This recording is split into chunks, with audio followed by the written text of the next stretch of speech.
the free agent craziness has died down a bit over the last couple days. Maybe it's just the calm before another storm, so Omar Khan might still have something up his sleeve. But either way, there are still some things that have popped up recently that we can still discuss. Big Deke news. Leading off, the Steelers' 2022 starting slot receiver and starting return man, Steven Sims, took a visit with the Houston Texans yesterday. He is an unrestricted free agent. He initially was restricted going into the offseason, but the Steelers did not tender him, which would have guaranteed Sims $2.6 million for 2023. This is, I'd say, mildly intriguing. One, just from the standpoint that the Steelers didn't automatically bring back Steven Sims. From one side of it, I could see why, because $2.6 million guaranteed on the tender might be a little bit hefty whenever you compare Steven Sims to a couple of the other depth receivers in our room, like a Calvin Austin or a healthy Anthony Miller. Like, yeah, I think it's going to be debatable whenever you're doing projections going into 2023. Like, yeah, are we for sure Steven Sims is better than either of those guys? But what we can give credit for with Steven Sims is he was there for us last year in 2022 when we needed him. He had clutch catches. Even though I thought he had a better season on offense than he did, I checked Pro Football Reference, and he only had like a little over 100 yards, and he had some rushing yards too. I mean, one of his main contributions was in the punt return game where he was reliable because we had to turn to Steven Sims after Gunner was muffing those punts early on in the season, and Steven Sims had no turnovers, one return in the ball, and also had some decent field flipping plays for us too. So you got to give credit where credit is due. But again, whenever you're projecting going into 2023 and paying a guy $2.6 million when you already have someone in Calvin Austin and Anthony Miller on the roster, I could see why the Steelers are letting Steven Sims test the market. And if you're Steven Sims, I could see why Houston would be intriguing. It is his hometown. And then if you look at this receiver room, Nico Collins, Noah Brown, Robert Woods, he's solid, but, he's always injured and stuff. He's on the backstage of his career as well. And then John Mechie, who's coming off of an injury that sidelined him all last year.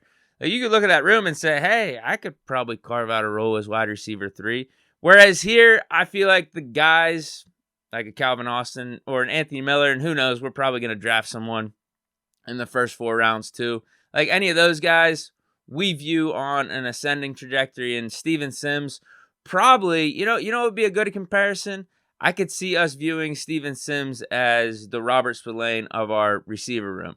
I don't think he has much upside. He's going to always be like, reliable. Whether it's a guy that we could have step in to be wide receiver 3 or just fill a role on a certain Sunday and also be a steady punt return man. But I don't think he's ever going to ascend as a main target for Pickett in this offense. Whereas with Houston, who knows? With that receiver room, maybe Steven Sims could pop off and get like a 500-yard season or something. So, yeah, it's just a bummer because I really like what Steven Sims brought to the table with this team. But with us having a little bit of a crowded receiver room right now, having an Anthony Miller back, we have a Calvin Austin coming off the injury. Hopefully he'll stay healthy throughout 2023. And then also, we haven't made any moves for Gunner either. Like, Gunner's still got some time out there on offense.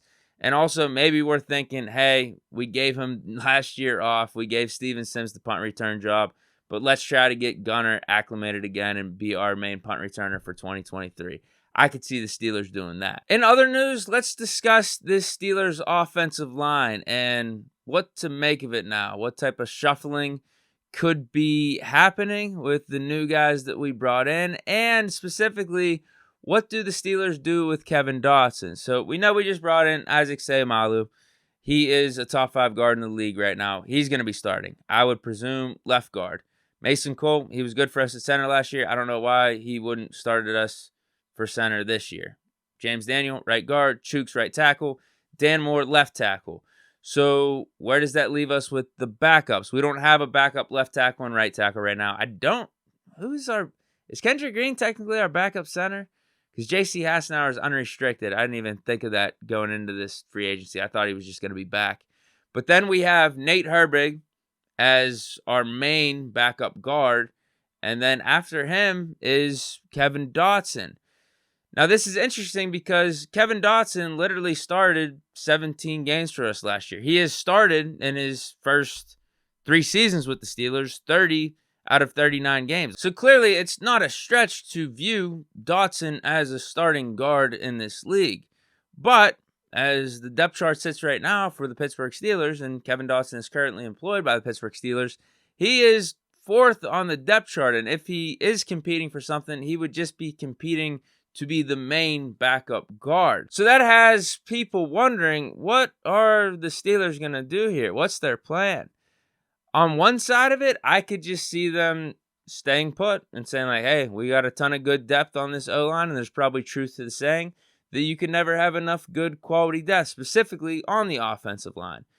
But at the same time, I'm wondering if a team who's in need of a left guard who has a very affordable contract this year wouldn't mind trading a 4th or a 5th round pick for a guy that has started 30 games at the position, and then give him, Kevin Dotson, a tryout for their team this year, and then they could decide on whether or not they want to give him a contract long term. Whereas here with Pittsburgh, we just brought in Herbig on a 2-year deal. We already have James Daniel for, I think, 2 more years. And then Isaac Seumalo on a 3-year deal. So it doesn't really look like there's a spot for Kevin Dotson with the Steelers organization long term. Again, I could see us staying put, and maybe we play the long game. Maybe a trade is in the back of our minds, but we just want to make sure the O-line can stay healthy through the offseason, training camp, preseason, and then for the early part of the regular season. And then you hit the trade deadline and maybe make a Chase Claypool-esque type of move, because injuries do happen. There could be a team that is missing their starting guard, left guard, or right guard, whatever, and maybe the price would go up at that point. Maybe instead of a 5th or 6th round pick, it bumps up to a 4th at the trade deadline. But who knows?